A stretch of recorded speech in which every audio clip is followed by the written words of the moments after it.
обучения. Очевидно также для меня, что такие изменения и такая инициатива чревата, если она будет задействована в практику жизни, пагубными последствиями принижения и исчезновения языков народов России. Могут последовать негативные тенденции не только для языков народов России в широком смысле слова, а и для государственных языков Республики РФ, имеющих таковой статус в соответствии тоже с Конституцией страны. Статья 68, часть 2. Кроме того, я считаю необходимым обратить внимание депутатов Государственной Думы на вопиющее несоответствие предлагаемых поправок, а именно 3 поправки к части 6 статьи 14 Федерального закона и 4 поправки, это к пункту 1 части 3 статьи 44 о правах и ответственности родителей, следующим основополагающим положением 1 статьи главы 2 Конституции.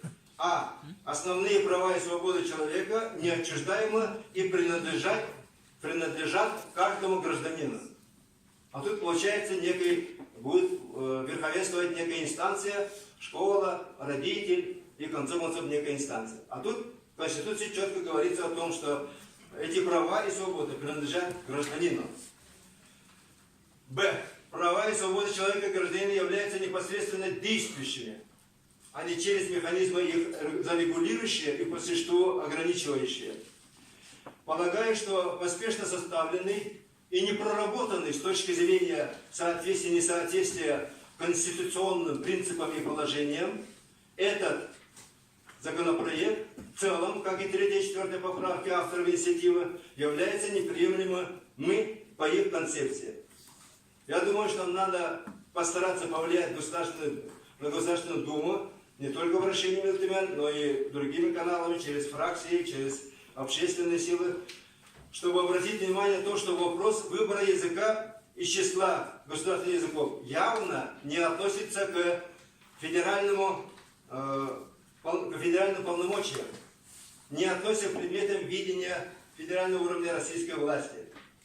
Потому что отсутствует перечень предметов и полномочий федерального уровня, сформулированных в статье 71 Конституции России. Также не относится этот вопрос к предметам совместного ведения. Почему? Потому что к предметам совместного ведения относится общий вопрос образования. А государственный язык в каждой республике – это не совсем общий вопрос, я думаю. Поэтому вопрос выбора языка обучения подлежит законодательному регулированию парламентами республик, субъектов, то есть не Госдумой. Я думаю, что коллеги присоединятся депутатского корпуса, что поправки к таким существенным судьбоносным законам, как Федеральный закон об образовании, должны быть направлены на улучшение состояния языков, на развитие языков, а не на ухудшение языковой национальной политики государства, не на разбалансирование непростой ситуации с сохранением родных языков, положениями языкового обучения. Именно этого требует актуальная в современном выражении статья 68 Конституции страны следующего содержания.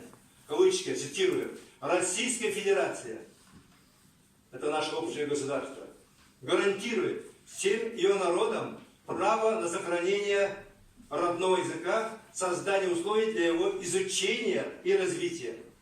А как мы видим из анализа, данные и материалы других, я думаю, парламентов других республик тоже показывает, об этой информации просачивается, скажет, я думаю, о том, что есть реальная обеспокоенность.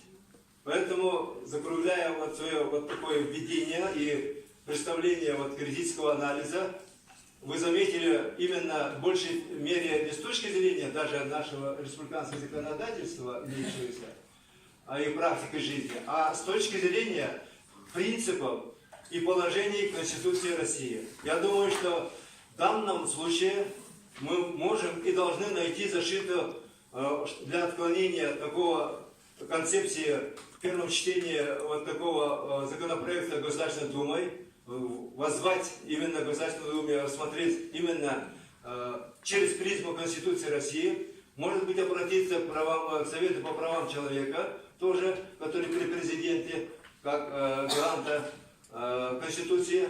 Иван Иванович, по-моему, общался с людьми, Максимом Шевченко или какими членами Совета директоров. Вот. И тоже вести линию влияния и защиты своих интересов, отстаивать свои интересы ради сохранения родных языков. И для того, чтобы не допустить принижения, ухудшения положения языкового учения. Спасибо за внимание.